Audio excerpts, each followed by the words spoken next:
Good evening. My name's Johnny. I think all of you have gotten to know me by now in class. Anyway, my speech is titled Appeal for Intervention in Mexico. As a duty to humanity, it is the obligation of any sovereign nation to intervene in the internal affairs of another sovereign nation when there is imminent threat of mass murder, genocide, ethnic cleansing, or mass suffering perpetrated by a government or internal group against its own people. The value of human life and the right to not be killed transcend the boundaries of single nation states and sovereign governments. Many incidents of genocide and mass murder have taken place throughout our history.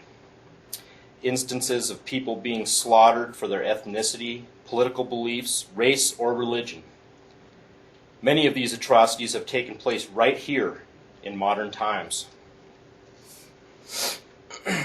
Guatemala,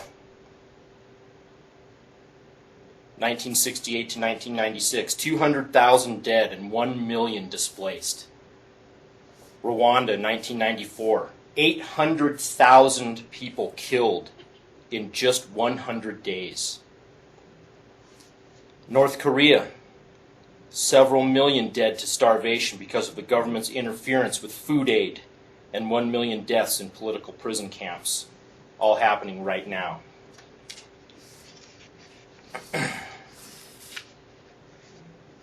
Horrible acts of mass murder and mass suffering which conjure images of a barbaric past are happening even now as I stand here before you, right next door. The Mexican government's war with the drug cartels, along with the cartels' war amongst themselves, has claimed over 43,000 lives and displaced an estimated 230,000 people since 2006.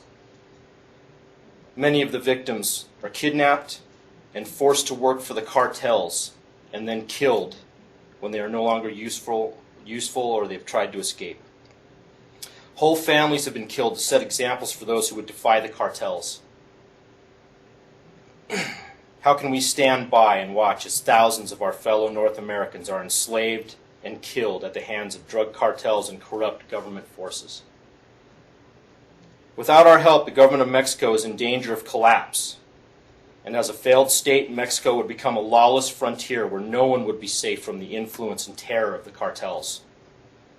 Without Mexican forces to protect their side of the border, drugs, guns, and people would flow freely across our border. And the people will not be illegal immigrants, but refugees fleeing for their lives. I realize that America is tired of war. After 10 years in Afghanistan, 8 years in Iraq, and thousands of Americans dead or wounded, we are tired. But Americans persevere, and in our relatively short history, we have always had a habit of helping the helpless and protecting the innocent. During World War II, nearly 500,000 Americans sacrificed their lives in defense of the defenseless, resulting in the rescue of millions of people from Nazi and Japanese tyranny.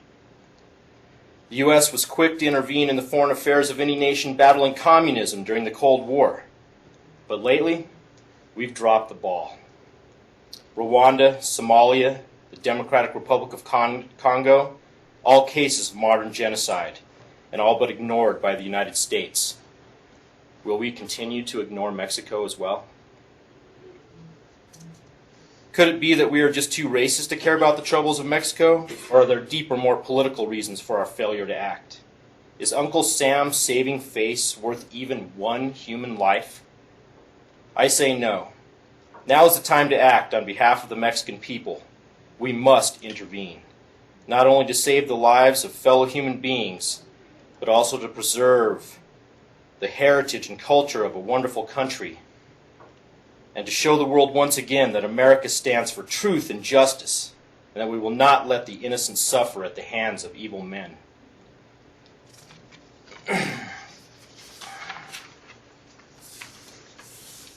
In conclusion, I'd just like to say that human beings form a complex web of relationships that entangle the entire world. Relationships based on an infinite number of thoughts, feelings, hopes, and dreams. The web is so big that we often forget the details or miss the details, and we fall into the habit of only seeing what is in our immediate surroundings. We forget that there are other parts of the web with other human beings living out their lives. And when we look closely, we realize that we are not that much different.